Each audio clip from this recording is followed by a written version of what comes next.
எல்லோருக்கும் நமஸ்காரம். மாதா பிதா குரு தெய்வங்கள் திருவடிகளே போற்றி, ஸ்ரீ காஞ்சி மகா பிரிவா திருவடிகளே போற்றி.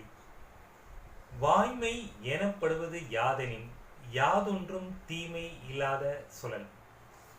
வாய்மை என்று எதை கூறுவோம் என்றால் அது மற்றவருக்கு ஒரு சிறிதும் தீங்கு இல்லாத சொற்களை சொல்லுதலாகும். வள்ளுவர் பெருமானின் அறநெறிகளை பின்பற்றி வாழ்க்கையில் நாம் முன்னேறுவோம். தொகுதி சீரமைப்பு, அரசியல் சாசனமும் அரசியலும். துக்ளக் இதழில் வந்த இந்த கட்டுரை இன்று நாம் காண்போம்.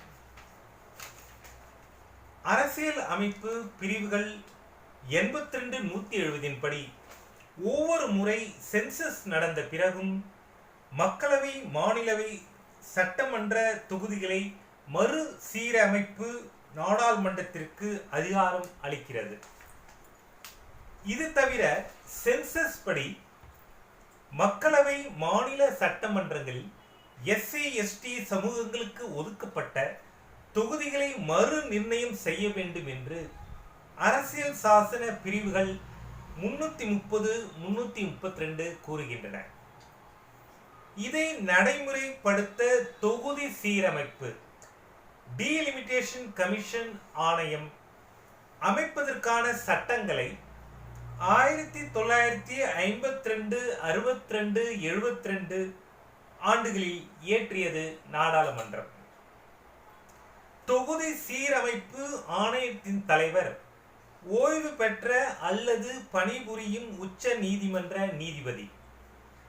மத்திய தேர்தல் ஆணையர், மாநில தேர்தல் ஆணையர்கள் உறுப்பினர்கள் கொண்ட இந்த ஆணையம் தொகுதிகளை சீரமைக்கும் பணியை செய்யும்.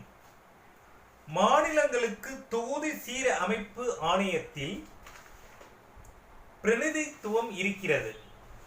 எனவே அவ்வப்போது நடக்கும் சென்சஸ் படி மக்கள் தொகையையும் தொகுதிகளின் அளவையும் நிர்ணயித்து மக்கள் தொகைக்கு தகுந்தவாறு தொகுதிகளின் அளவை நிர்ணயிப்பதே தொகுதி சீரமைப்பு.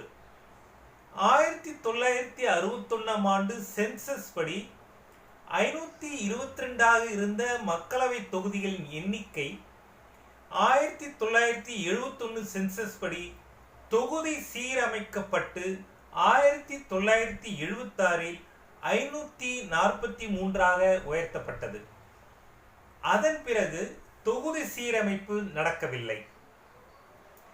தேர்தல் தொகுதியும் மக்கள் தொகையும் ஒன்றுடன் ஒன்று பின்னி பிணைந்தது. மக்கள் தொகை கூடும்போது நாடாளுமன்ற, சட்டமன்ற தொகுதிகளின் எண்ணிக்கையும் அதிகமாக வேண்டும். இல்லையென்றால் தொகுதிகளின் அளவு யானை போல் ஆகி ஜனநாயக பிரதிநிதித்துவத்திற்கே அர்த்தம் இல்லாமல் போய்விடும். உதாரணமாக, புதுடெல்லி மக்களவை தொகுதி வாக்காளர் எண்ணிக்கை 1980 3 லட்சம். 2024 15.26 லட்சம், 5 மடங்கு அதிகம். அதாவது 3 லட்சம் பேருக்கு ஒரு எம்பி பிரதிநிதியானது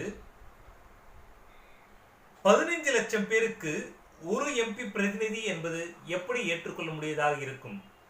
அதுபோல் தமிழகத்தில் ஸ்ரீபெரும்புதூர் தொகுதி வாக்காளர் எண்ணிக்கை 1980 7.21 லட்சம். 2024 23.8 லட்சம். இது 3 மடங்கிற்கு மேல் அதிகம். 7 லட்சம் வாக்காளர்களுக்கு ஒரு எம்பி பிரதிநிதியாக இருந்தது. இன்று அதே எம்பி 24 லட்சம் பேருக்கு பிரதிநிதி. ஆந்திராவில் 2024 மல்காஜகிரி தொகுதி வாக்காளர் எண்ணிக்கை 37.4 லட்சத்தை எட்ட அங்கு ஒரே ஒரு எம்பி தான் அவர்களுக்கு பிரதிநிதி. அந்த பிரதிநிதியை பார்க்க கூட மக்களுக்கு வாய்ப்பு கிடைக்காது. அவர் எப்படி அவர்களுக்கு பிரதிநிதி ஆவார்? இந்த வக்ரமான நிலை ஏன்? ஏறக்குறைய 50 ஆண்டுகளாக தொகுதி சீரமைப்பு நடக்காததுதான். 1981-91 சென்சஸிற்கு பிறகு நடக்க வேண்டிய தொகுதி சீரமைப்புகள் நடக்கவில்லை. 2002 தொகுதி சீரமைப்பு ஆணையம் அமைக்கப்பட்டது. ஆனால் சீரமைப்பு நடக்கவில்லை. அடுத்த 10 ஆண்டுகளில் சோனியா அவர்கள் தலைமையில் நடந்த மன்மோகன் சிங் அவர்களின் அரசாங்கம் இந்த விஷயத்தை தொடவே இல்லை. இப்படி 50 ஆண்டுகளாக கிடப்பில் போடப்பட்டிருந்த அரசியல் சாசன பணியைத்தான் பிரதமர் மோடிஜி அவர்கள் தற்போது கையில் எடுத்திருக்கின்றார்.